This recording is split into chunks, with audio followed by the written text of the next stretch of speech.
Welcome to another edition of the Inspired Stories podcast, where leaders share their experiences so we can learn from their successes and be inspired by how they've overcome adversity.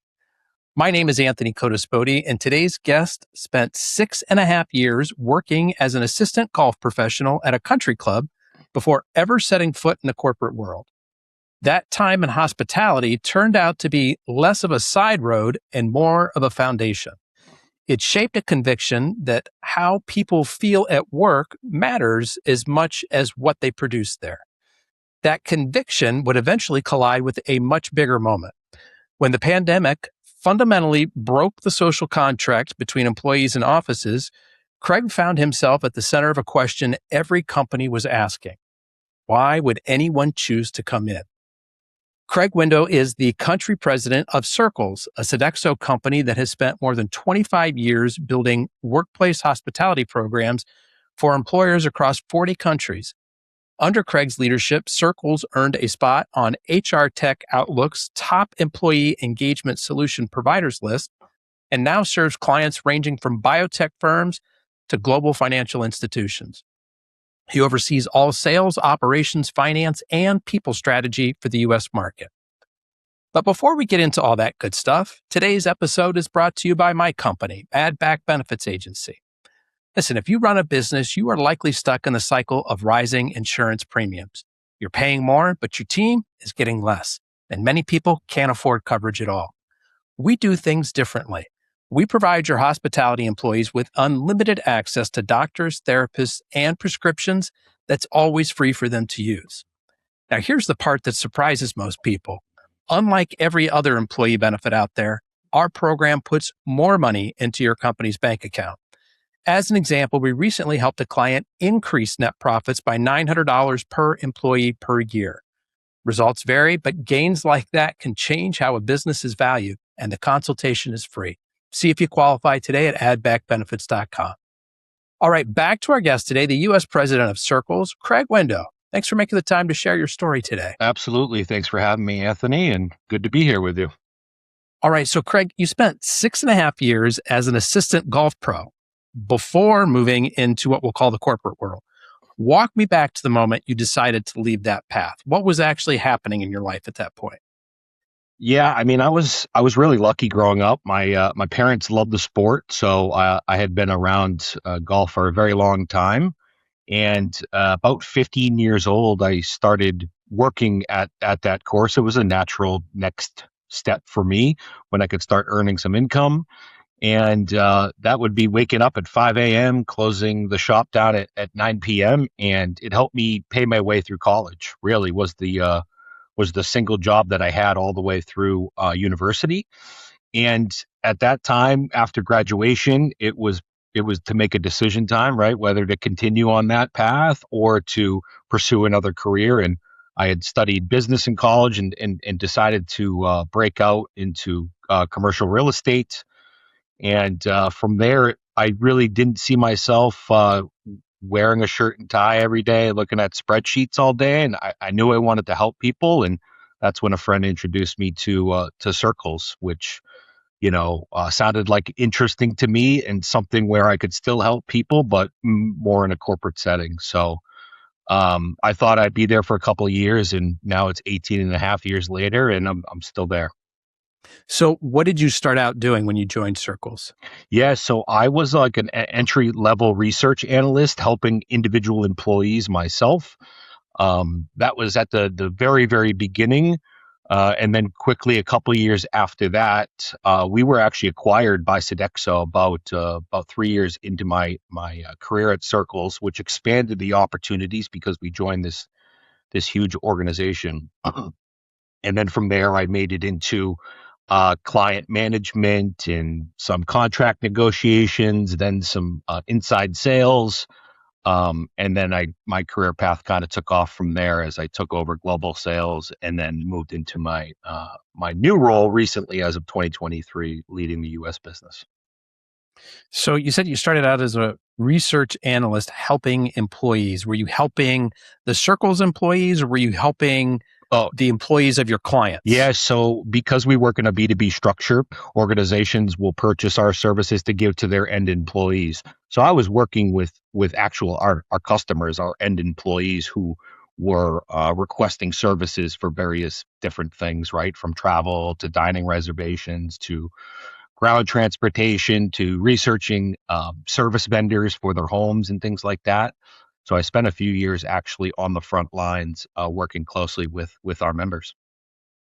Okay, so and this is a great segue into understanding better what it is that you guys do, because before coming across Circles, I hadn't really heard of this concept before. Break this down for us. A client comes to you, you guys get paired up, and what is it that they're looking for? What's the problem that you're solving for Yeah, them? at its basic level, right? We're partnering with organizations really to help their employees with any task that may compete for their workday, whether at work or at home in their personal life, and trying to improve their experience in the office, right? So it could be planning a major life event. We have a employee that's moving across the country and they need help with finding movers, finding storage for their things, finding cleaners to clean out their old home, and then getting them settled into the new home. It could be I'm getting married and I need a venue, I need a DJ, I need floor arrangements, I need caterers.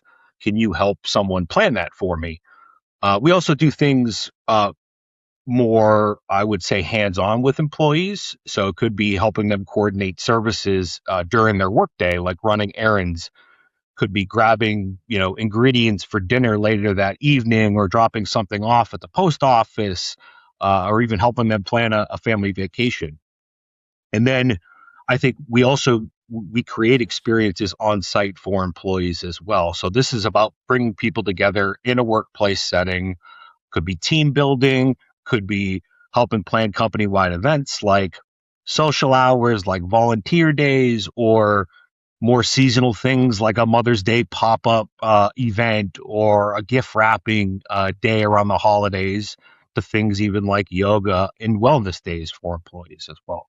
So I think for our clients, their goal is simple when they work with us, right? They are trying to create a workplace where employees, they feel supported, they're less stressed, they have more time back, right? And they can focus on work and what really truly moves the business forward versus all of these other things that maybe take up space or time during the workday.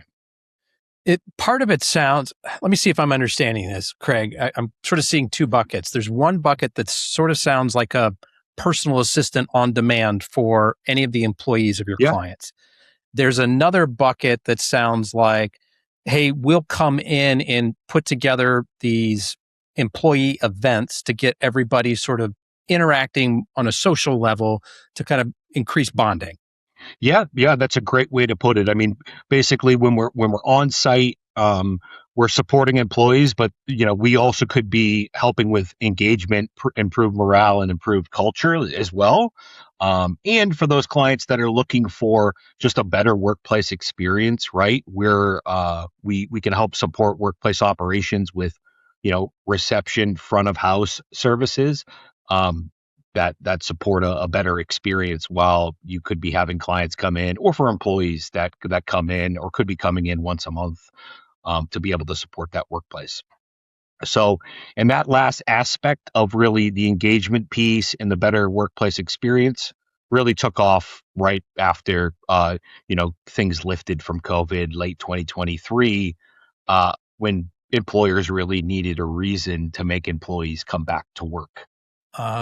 Okay. Say more about that. What were some of the reasons that you were helping to give these employers to bring their employees back in? Yeah, I mean, you probably know as well as I do. In late 2023, I think executives, company leaders, they wanted employees back to their offices that have been vacant for 3 years, but they weren't ready to do the mandates yet, right? Or to say you have to be here, because it was the period was still unknown. We had just come out of 3 years of everyone being the opposite and at home.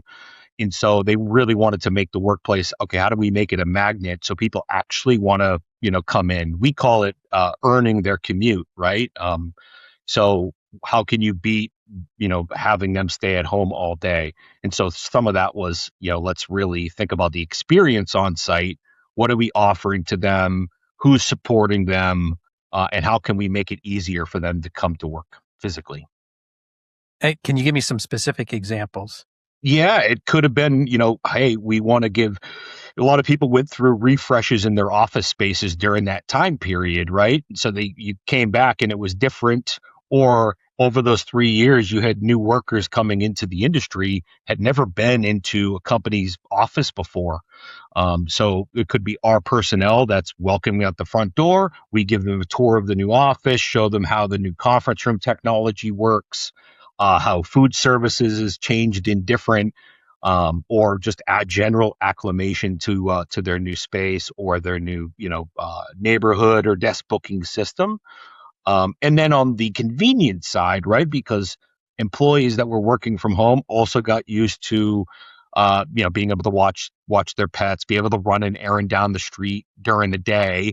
And if they were going to go back from that, maybe we add convenience. So it could be we put a Circles errand runner at your site that can take care of all those personal tasks for you during the day while you don't worry about it and can be productive at work.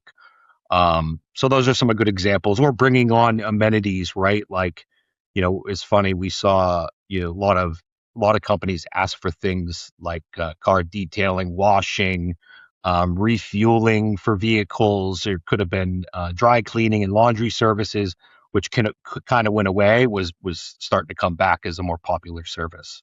So just interesting things like that to make their everyday life a little bit easier.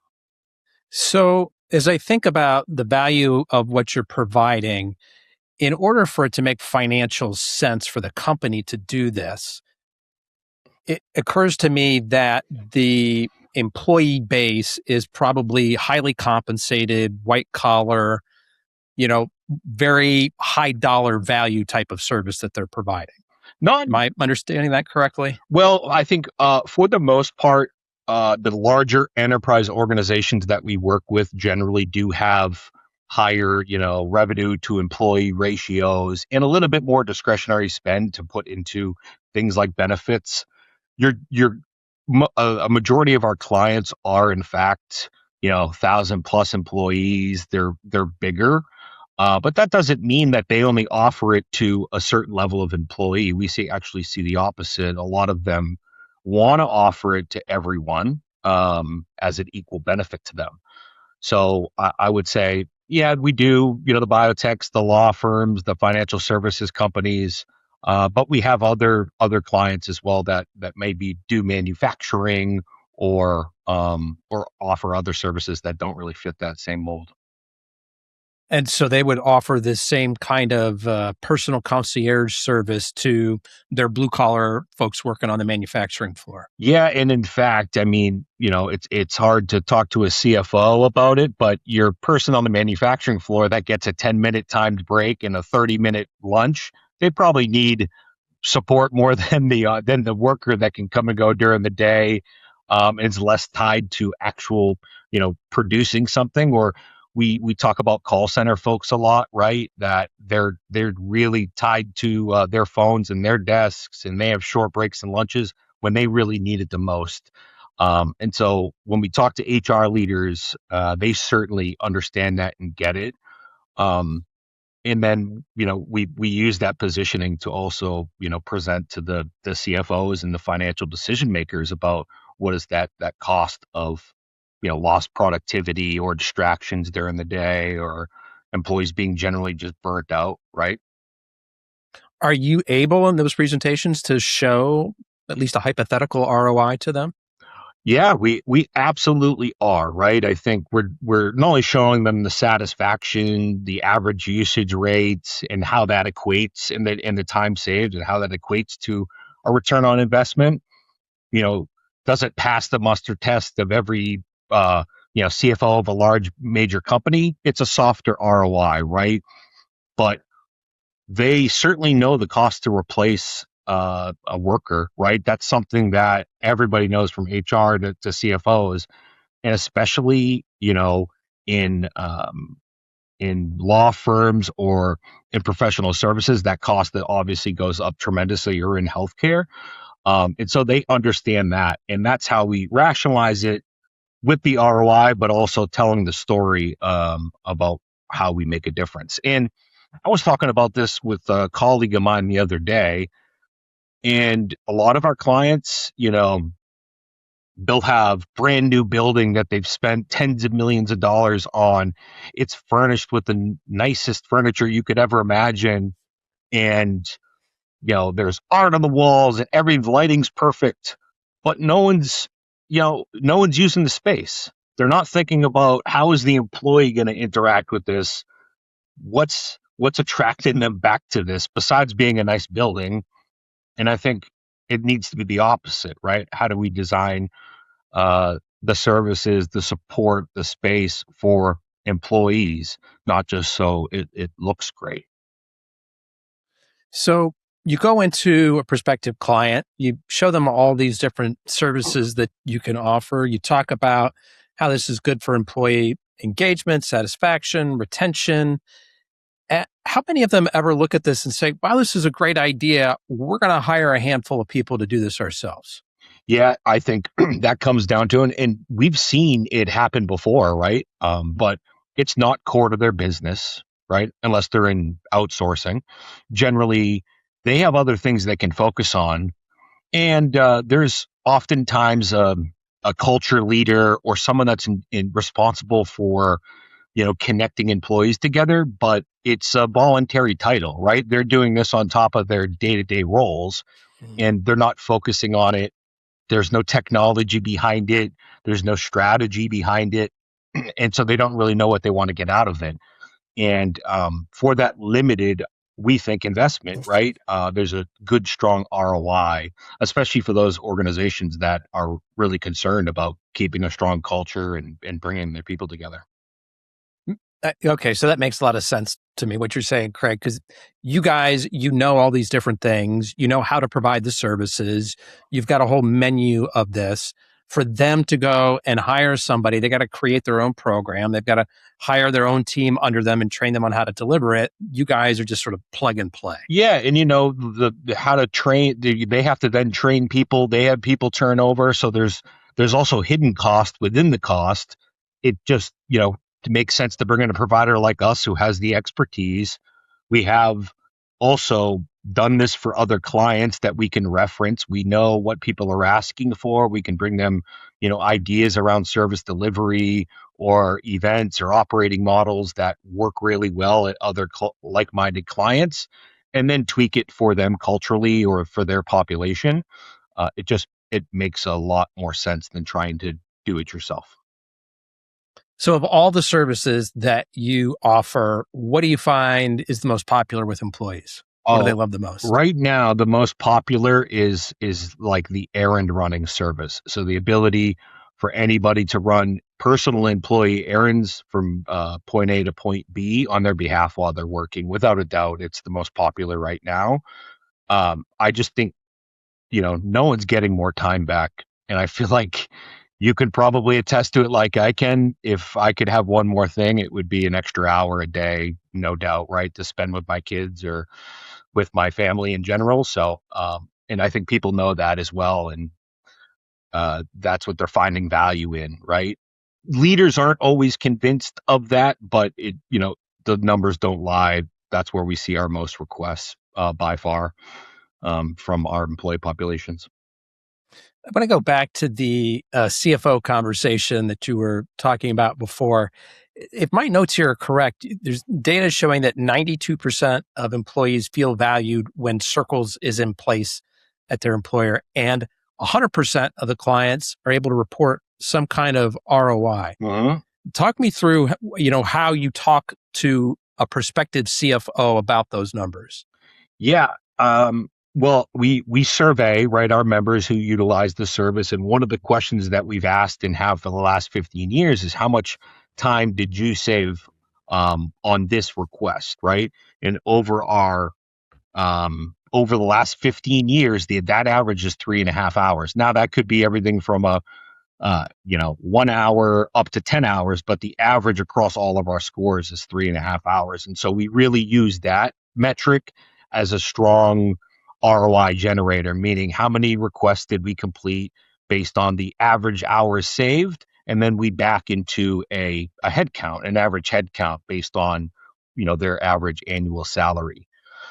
Again, it's softer for CFOs, but in most cases, even if you take that number and divide it by 2, cut it in half, the ROI productivity is positive, meaning we're saving more employees, time than the program actually cost them.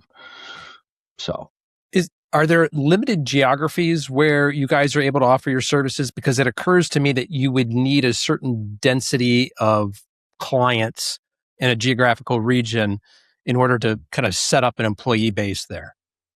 So yes and no. We do offer our services digitally, so not all the time that we're actually physically on site, right? We have large enterprise clients that have employees in all different states, and for those clients, maybe they choose to put people at their 5 biggest locations, and then they want digital for the rest. So we have a population of about 80 people that work remotely that just support our clients digitally. But yes, the major metros are where we work best because we already have populations there: Boston, New York, Raleigh, North Carolina, Miami, San Francisco, Denver, Dallas. But in general, we were able to support them anywhere across the U.S.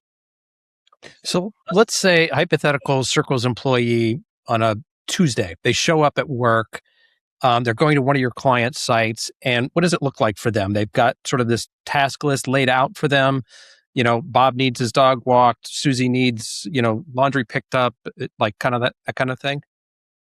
Yeah, it varies based on the client, right? But a typical day can cover a lot of different things. So it could be, we have an important executive coming in from another country. We need you to help welcome them, right? And get them checked in, show them around the space, get them set up with Wi-Fi, maybe have their favorite beverage or coffee waiting for them when they come in, to out running an errand on behalf of an employee, to then when they get back, they're meeting with a department head to plan their team meeting later that week. So it really can be a lot of different things. And that's what I think is interesting, is that the people that we hire, the backgrounds that they have, they need to be good at multitasking and prioritization. And generally, a lot of them have training in customer support and service. They could have come from high-end retail. We have a lot of people that have worked at Disney and Ritz-Carlton that take these roles, that are looking for something a little bit more 9 to 5 versus crazy hours and weekends. And so they all have this unique ability to really make people feel welcoming, and to be proactive too when they're with our clients. Yeah, I'm glad that you went there, because it was occurring to me, wow, these frontline folks working for Circles, they've got to, be accustomed to wearing many different hats. Kind of like you have over the course of your career at Circles.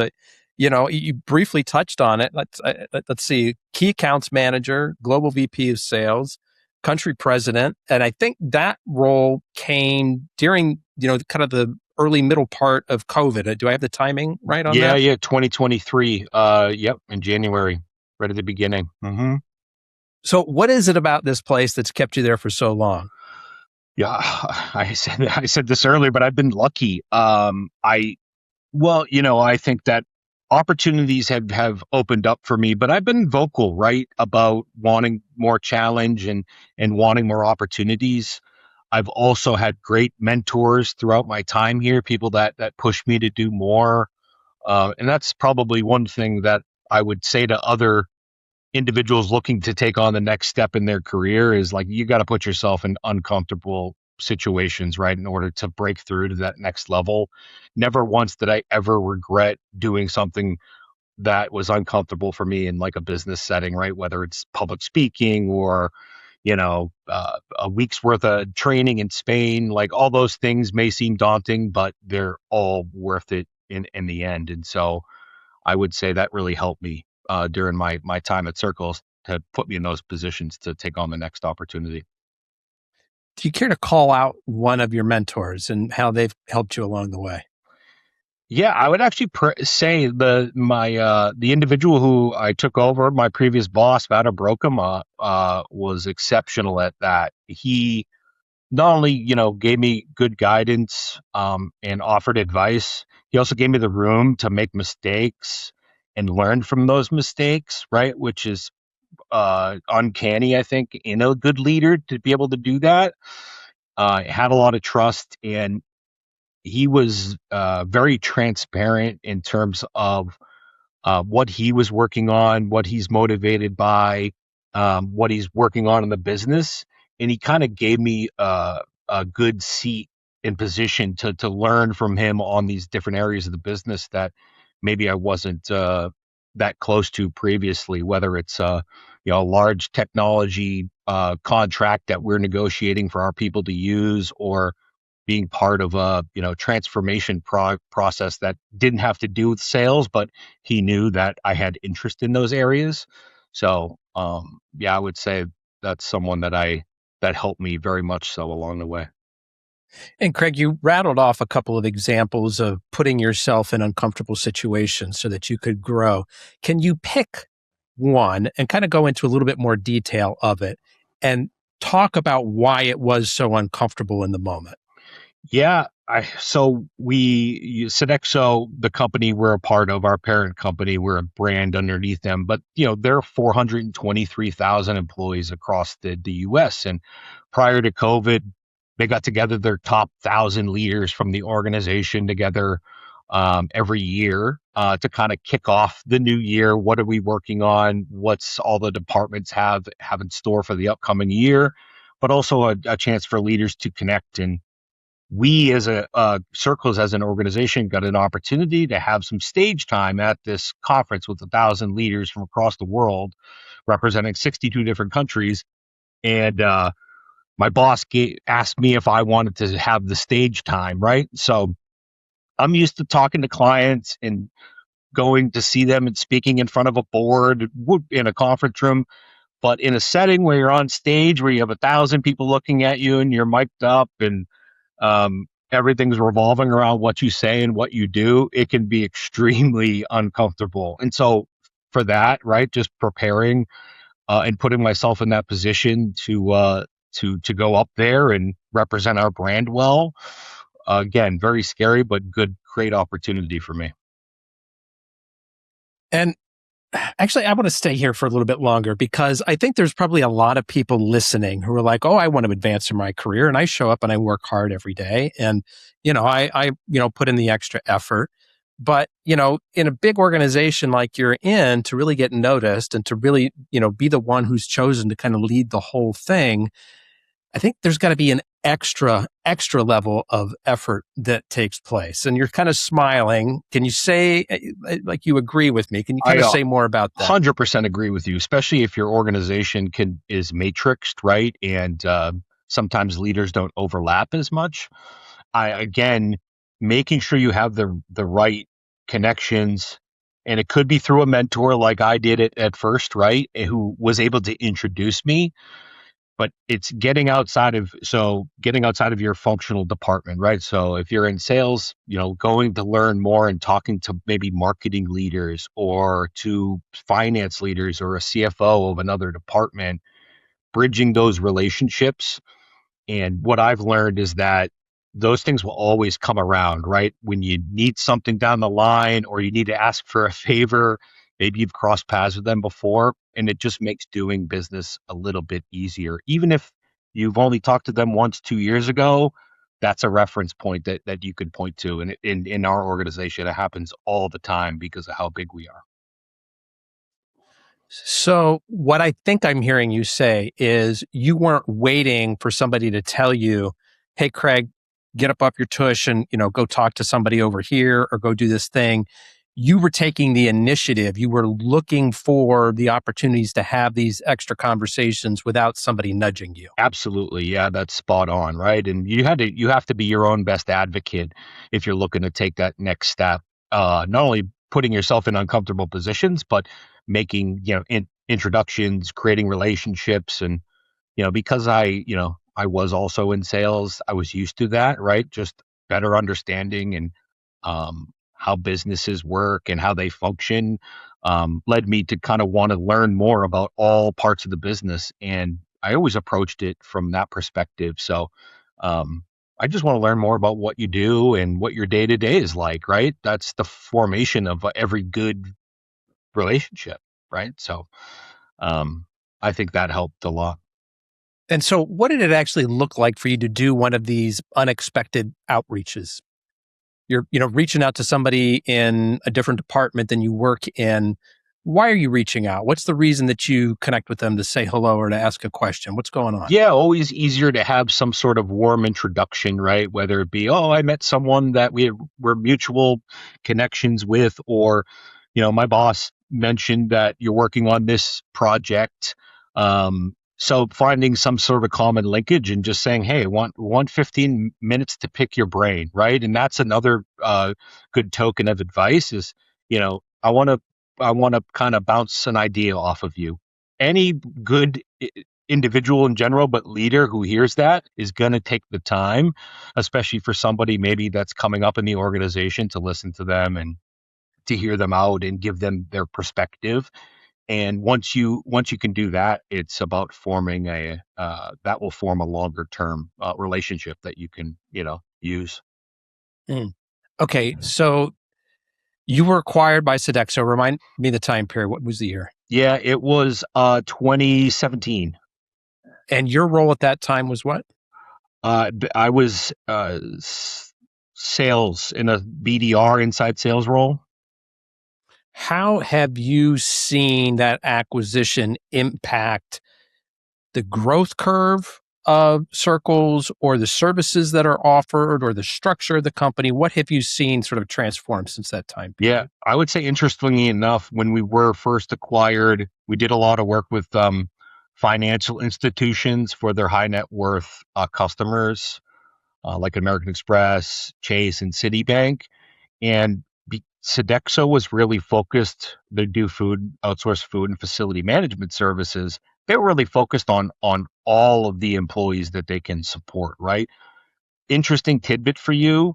Sodexo serves more people food every day than McDonald's does, right? Which is the Okay. fast food leader that everybody knows in every country. And so that just goes to show you the scale of how big a company like Sodexo is. We like to say it's the biggest company you've never heard of because, we're always white labeled in a client uniform or not branded, but it's our people usually doing the cooking and the feeding of the food. So, quick sidebar then Sodexo is providing cafeteria style services to a lot of companies. Yep, cafeteria style services to not only companies but to hospitals, to universities and education. A lot of people, that's where they reference, oh, Sodexo, they fed me in college, right? But they also do large stadiums and in event venues. And then we also have outsourced facility services. So you need a big building or a big campus or a university. You have someone that fixes your electrical, does general maintenance, clean the floors, um, does the plumbing, cleans the grounds when it snows. Sodexo does that across the board.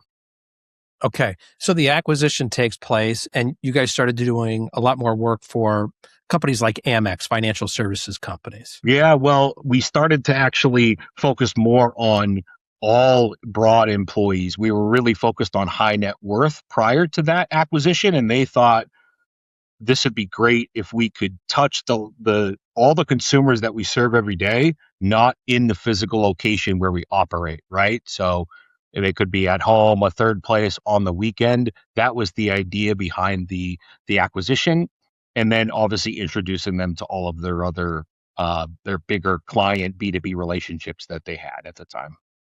Okay. And how has it continued to unfold since then?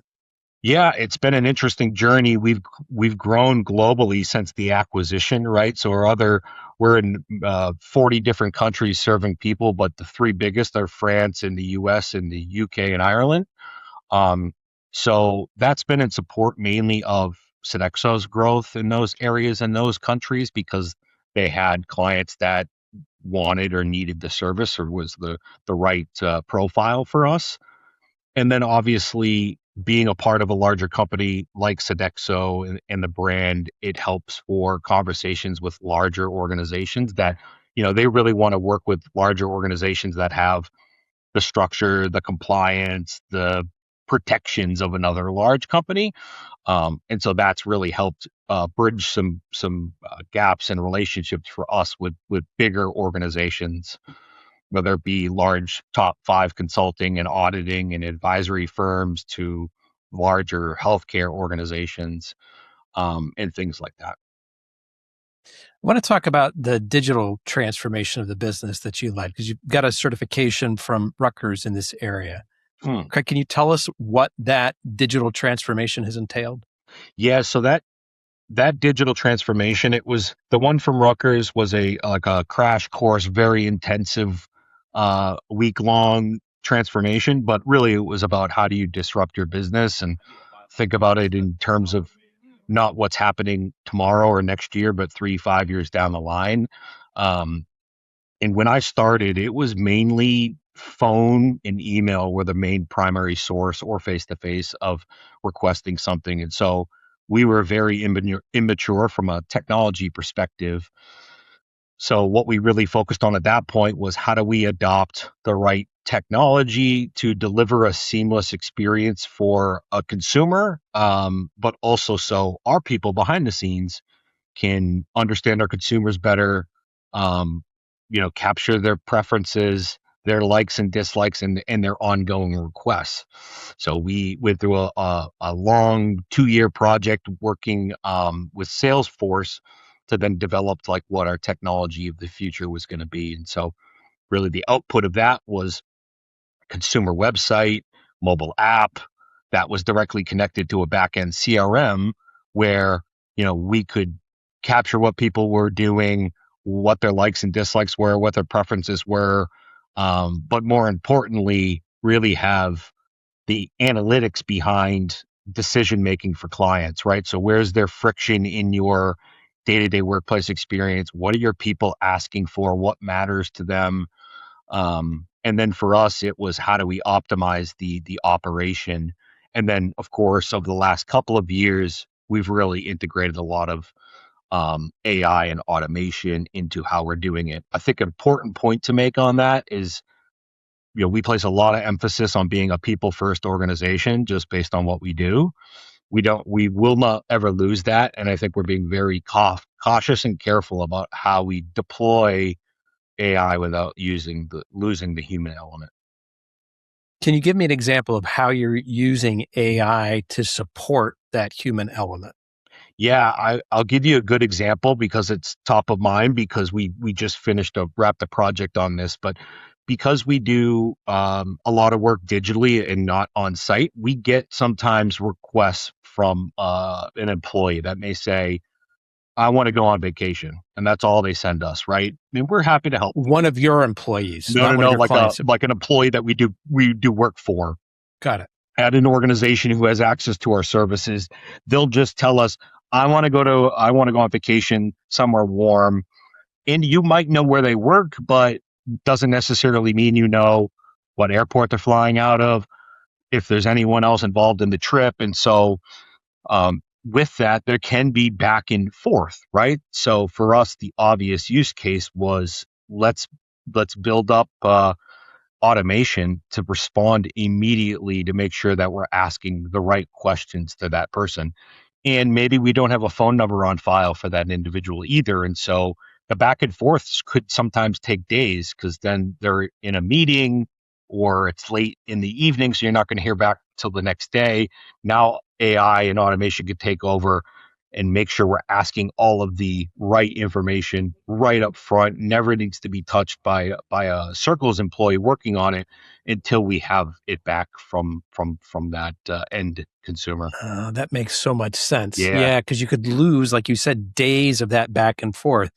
They send you a question, your Circles employee maybe doesn't see it immediately, so it takes them a few minutes to get back to it. And then by the time they respond to that question, but if the AI is right there and boom, boom, boom, boom, boom, Yep. then by the time the information gets handed off to your Circles employee, they've got all the information that they need to start to get to work and, kind of deliver that white glove service that you guys want. Exactly. And to ask the right questions does not take a human, because we're feeding it what questions to ask anyways, right? So if we could take that part out, they're not producing the actual results, but our real people are. So it's saving them, I would say, and saving them time and focusing on the right aspects of their job, which is like delivering the actual service itself. What are some other tech or AI initiatives that are in the works? Yeah, we have a couple, actually. Another big one that we have is like we call it Preferred Vendors Project, but basically because of, we're supporting over 500,000 people a year across the US, we have endless amounts of information. And for certain services, we use preferred vendors that we work with a lot. Could be a flower and gift basket company. It could be a hotel chain. It could be a local courier service. And so we're serving that up now. If a request matches geographic location and type of request, where that preferred vendor can operate, they're being pre-populated into the results section of that request. And so our people know right away, okay, this is the vendor we should recommend first, either because we get discounted rates, they offer better quality of service, or they come highly recommended. It's just speeding up the process of completing that request a little bit. Craig, when a client renews with Circles, what do they usually say was the thing that made the biggest difference? I mean, I think metrics do matter, like how satisfied are our people who use it, or how many people have adopted it or engaged with you. But ultimately, I think it's the stories, right? Just this past week, I was meeting with clients locally in Boston, and we received feedback from a biotech client they were in the process of recruiting a new CIO. And this came up from their executive recruiting team, who shared this feedback with the client. So they're recruiting this new CIO and had been for a long time. They had their top candidate who they brought in for a visit to a site where our team manages the entire front of house experience. So we have concierge, we have reception there, and because it's HQ, it's high profile.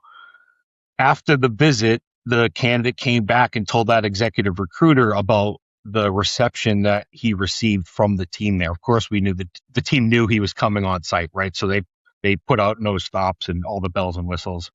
But about the ease of check-in, the environment of the office, we gave him a tour of the main amenity floors and how things work. And he said that type of service and attention actually contributed to his decision to accept the role. And so things like that, when the work becomes really, really visible, especially to important executives or leadership, it's quite incredible. It's not only about just, it influences talent decisions too. So that's one that's top of mind. Yeah. And so interesting part about several interesting things. First of all, great that, your services helped to get this CIO landed for that company, right? Like this high draft pick that they're going after. Yeah. And, you want to score that. But the other interesting thing is you guys take care of the whole reception service there, not just on a special occasion, but like on a day-to-day basis. It's the Circles team members that are manning the phones. They're the face that people see when they come off the elevator. Am I understanding that right? Yeah, in this certain instance, that is absolutely the case. Yes, in our ideal client, that we own that entire experience, right? And that's maybe not for every client because we do so many different things. But it's that premier level of service that people in headquarters kind of expect. And ultimately, that's what drives outcomes like I just mentioned. It's you don't get that from having someone at security, someone else at reception, someone else doing the building tour, because it's all integrated in the same team. We can deliver a really cool experience like that.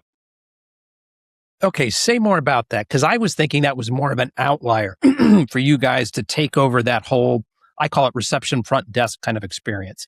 But you're saying, oh no, like we want that. We want all of these sort of elements. Yeah. So anybody who okay, yeah, say more about how you guys sort of coordinate what that orchestration looks like between your team members. Yeah, I probably wouldn't say that it's 50% of our business, but right now it's 30% and it's growing rapidly, right? Because that's the differentiator for a space, especially a high profile one.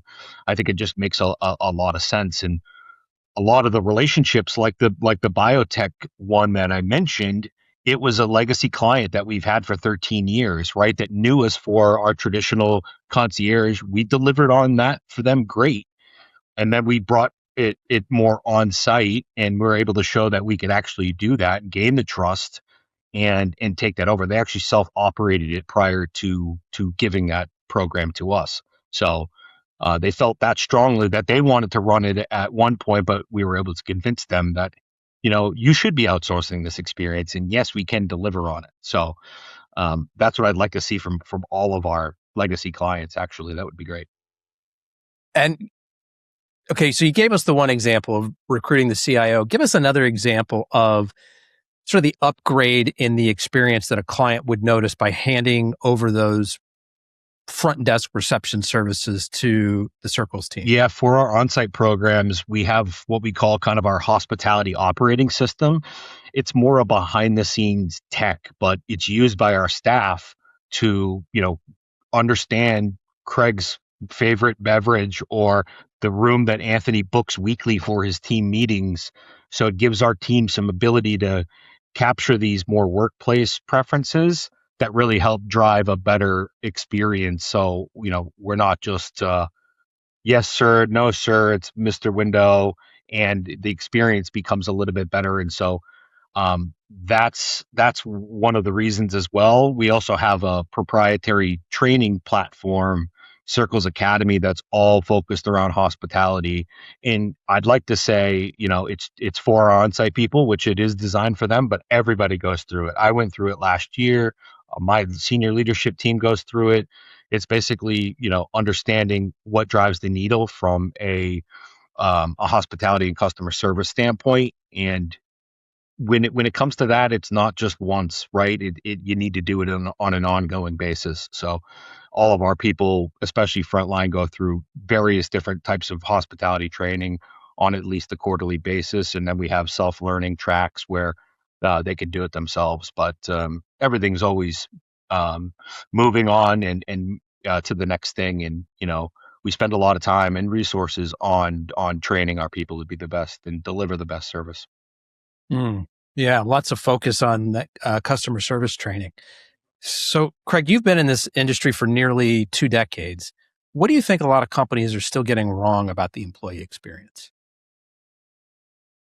Well, I think I may have mentioned it earlier, but I think one thing that's still staggering to me is that the amount of money that people put into something, it's like we will build it, they will come type of situation. We'll build a beautiful building. We'll put it in a really nice city where everyone wants to be.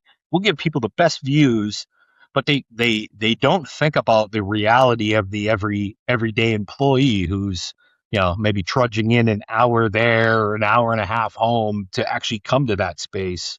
And the amenities are good. They have new 4 computer screens, a sit stand desk, and they have all this nice furniture they can show off, but they really need to be investing in like what's what's the point of the employee coming in here? How do we make it better for them, easier to come here to work, and again, make it magnetize the workplace so people actually want to come in there. We don't have to tell them um, to do that. And so I think most organizations, they get the resourcing wrong, right? They're spending the money on the things they probably are overlooking, right?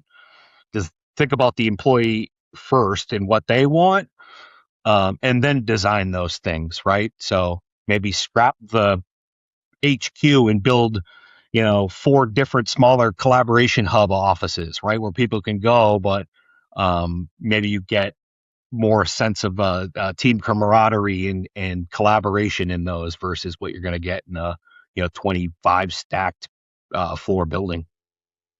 So do circles ever get involved in those building planning stages? For certain clients, we absolutely have. Yes. A lot of times it's for existing clients that are moving to new spaces, and we suggest, maybe what that looks like. A lot of times, if it's existing, we're coming in and suggesting, how we can play a part in the service design.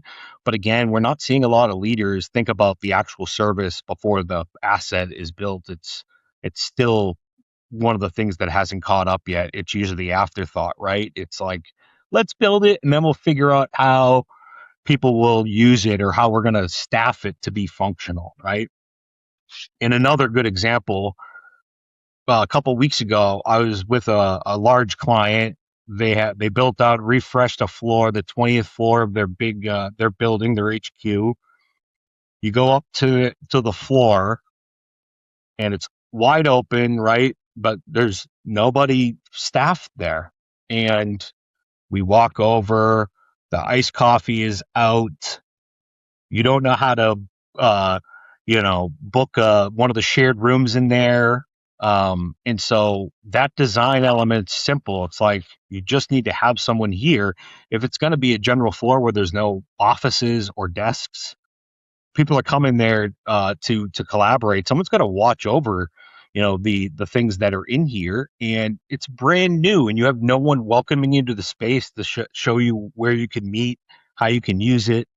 Just it's a good example of a miss in my eyes. Mm-hmm. Craig, what's the hardest thing you've ever had to overcome personally, and what did it teach you? Yeah, it's a good question. I lost my grandfather in 2020, right at the beginning of COVID, and of course at that time it was severely locked down, and so I wasn't able to go see him as much as I had toward the end. And so that made it a little bit harder that you wasn't able to say like a proper goodbye, but he was a fixture in my life growing up. Yeah, he taught me how to play golf, how to fix things, how to play cards. But he was a big family man, right? So he spent a lot of time at home with his kids. He was a man of faith, right? And staunch in his religion, but he also had a really good sense of humor. So I got a lot of those traits, I think, from him. But I think when he passed away, more importantly, it was just like time goes so fast, right? And you can't wait for the right moment in life for things. You got to go take that chance, do the uncomfortable thing, as I said earlier. Really trying to like live the life that you want. Nothing's gonna fall into your lap, right? Maybe sometimes, but it's hard to come by. So it was just a good reminder of that, and I think about him often. So yeah. What was his name? Jim Window? but yeah, James Window? Guiled. He was my mom's father. God. Okay. Yeah. Yeah. They were close by, and yeah, he was just he loved kids too. He had 7, so he liked grandkids as well. And so you weren't able to see him as much there towards the end. Was the family still able to come together to mourn his loss, or did COVID kind of put a stop to that? Eventually we did bring all the family together.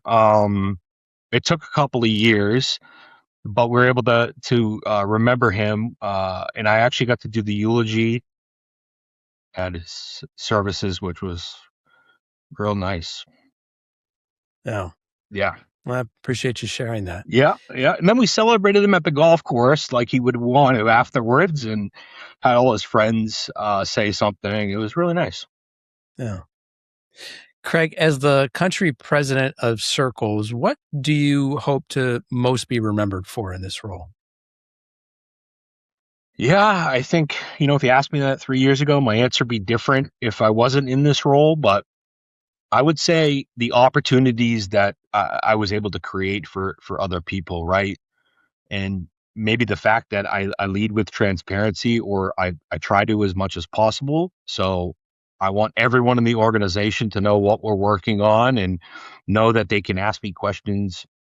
And I want to make sure that people can grow at Circles very much so. The next generation is really looking for what's the value of the organization I'm there for, and can I grow there? And so I think organizations succeed when their own people can succeed. And so if I can create that type of culture where people feel like they can grow, they're not afraid to ask questions and get answers and innovate, that's, and I want them to feel proud of what they're doing. But that's really the biggest thing for me. I think it would be a good legacy if I could be remembered for those things. So, how is your answer different now than it would have been 3 years ago? Yeah, well, I think in a sales role, even in a sales leader role, probably thinking more individually than I was as a bigger team. It'd probably be, I it would probably be financial. I'd say I want us to be X amount of millions of dollars, right, instead of the people. But when I took on that role, you have to the business. You realize the business doesn't run through you, right? Like you have to enable and empower others to do the work for you. And you realize really quickly you'll never succeed unless the people below you succeed, right? And so that's something that very much shifted for me is, I need to see other people feeling good about working here and doing good things. And I need to help them, whatever it is, resources, time, new roles, to be able to succeed. I think that will help us all. Like it. Yeah. Craig, I've just got one more question for you today. But before I ask it, I want to do three quick things for the audience. First of all, anybody who wants to know more about Craig Window or Circles, lots of options here. Circles.com is their website. Couldn't get any easier to remember than that, circles.com. You can also find them on all the social channels. Circles is their handle. And you can find Craig Window on LinkedIn. Just look for Craig Window and Circles, and we'll have links to all these things in the show notes, folks. And if you're enjoying the show today, please take a moment to subscribe wherever you're listening. It also sends a signal that helps others discover our podcast. So thanks for taking a quick moment to do that right now. And as a reminder, you can get your hospitality employees access to therapists, doctors, and prescription meds that counterintuitively actually increases your company's net profits. Real gains that can change how a business is valued. Contact us today at addbackbenefits.com. So last question for you, Craig. A year from now, what is one very specific thing that you hope to be celebrating? I know you said one, but I might give you two quickly. I think organizationally, I want to see us continue to win, help new clients, see people internally get promoted, or even like helping someone that is an employee today find their dream job, even if it's not at Circles. Again, I want to just see people succeed. And then I think on a personal level, I'd love to look back and say that, I was present for my kids, for my family, for my wife. Like I said before, life goes by so fast. And if I could, be there with them and really feel like I'm present and thriving in the family life, it makes work and everything else much, much easier. So I think that's what I would say would be success in a year from now. How old are your kids? My youngest turned 7 and my oldest is 10. Okay. And what are they into right now? The youngest, well, it was her birthday last weekend. She was into Stitch and Lilo. That was the theme of her party. Okay. And my older one is into Ulta, and makeup and skincare routines. And Already at oh 10, yeah, huh? yeah. Okay. Scary how quickly it happened. No, but she was just in a play actually last night for school, and it was a total like proud dad moment. She did amazing, remembered all her lines, hit it well, and it was just like, wow, I was very, very proud of her, and I am. So that was nice to see. That's fantastic. Yeah. Craig Window from Circles, I want to be the first to thank you for sharing both your time and your story with us today. I really appreciate you being here. Yeah, appreciate you having me. Thank you. It was a lot of fun and very engaging. So thanks again, Anthony. Absolutely. Folks, that's a wrap on another episode of the Inspired Stories podcast. Thanks for learning with us. And if one thing stood out, put that into action today.